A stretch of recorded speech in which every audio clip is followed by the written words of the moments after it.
Cool. So we're talking about favorite teachers. A lot of us going back to school. This is a topic that other Chris, main Chris. I'm not the main. Whoa. The Chris. Chris A and you're Chris 1. Who's older?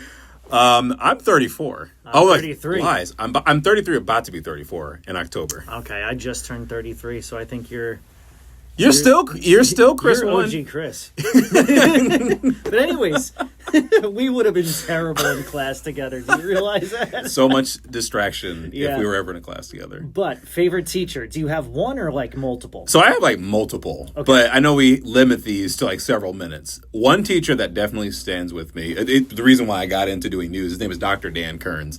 In high school, I thought I wanted to be an architect. Side story, there was a guy who came who actually was an architect in the engineering class I was in, and he made it sound very boring. He seriously sounded just like this. I don't get as much time with my family as I would like. And I was like, oh, well, that sounds awful. And then eventually I went and... So you got into journalism with Kermit the Frog. Family.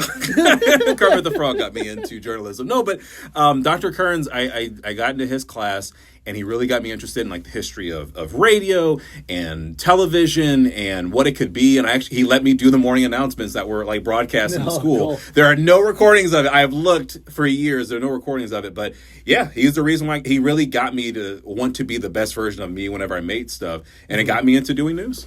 Do you still talk to him? It's been years since I've talked to him, but we're still friends on Facebook. So look what I worked on. Look what this story that I just did. Hey, I just won an Emmy from this. And so I still reach out to, I don't know, I guess I become the student back in that moment. I want him just to be proud of his student, you know? Oh, man. Yeah, it's, and in several ways. You ever watch How I Met Your Mother? I love that show. Terrible ending. Terrible ending. Worst ending of any show. But Ted Mosby, the architect, he goes back to his college, to his old professor, and the guy goes, "You'll never be an architect." And it's like this whole nightmare scenario.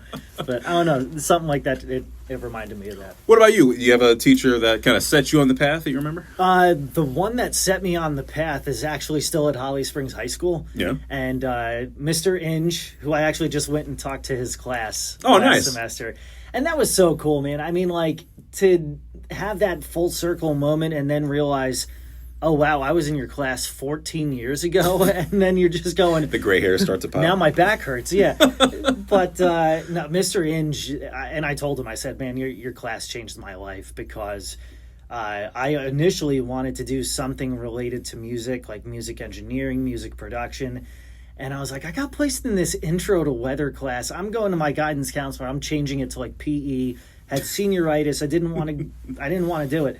And then I went into class the first day and I was like, no, this is pretty awesome. And then it became a career.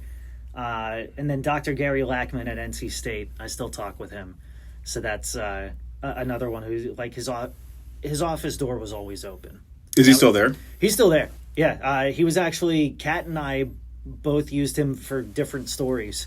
Because he's a great resource. I mean, he's phenomenal. He's right across the street, but I mean, his class was just, it was so cool. And be honest, how dope is it that you get to be on the airwaves in the market where he teaches? And I wager he has probably looked on TV going, I taught him. I taught Kat Campbell. Yeah. And we had that discussion. He's like, yeah, man. He's like, I follow along with everything you're doing. And it's nice because he doesn't, I think it's sometimes in that sort of field where there's academia and research, sometimes people can look down on the broadcasters, whereas Dr. Lackman doesn't. And it's like, he's always there still to ask questions. And so always appreciate what he does for meteorologists of any kind, you know. And to be clear, like, I know we're friends, but like, I don't look down on what you do because you're in broadcast. I have seen you save lives. Like, in terms of like disseminating that information, when people go, "Oh, I've seen the comments." They go, "Chris, thank you so much for letting us know that there was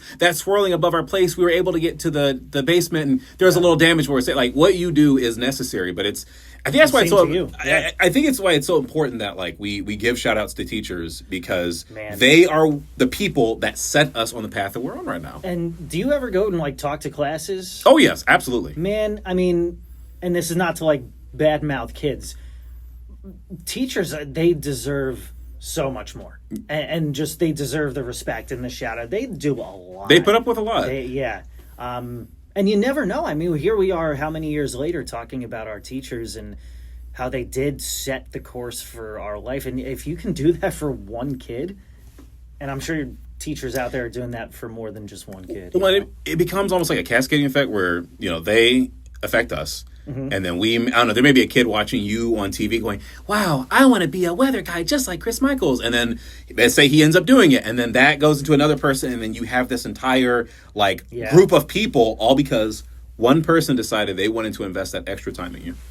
So we want to know who's that one person for you that maybe set the stage for your life. I mean, here we are talking about these years later. Yeah. Gray hairs. And it's great to talk about something positive, which Chris, you're always great at. And so that was a great idea on your part. Well, and this is what Crisscross is about, right? We like talking about things that we would have a conversation off air about, and it's like, well, let's bring it to Crisscross. You even texted me before this. Hey, we crossing today? Like this is something that I want to keep going. Yeah. And if you've got a favorite teacher you can remember, let us know. And if there's a topic you want us to talk about that we're able to talk about, we'd love to hear it.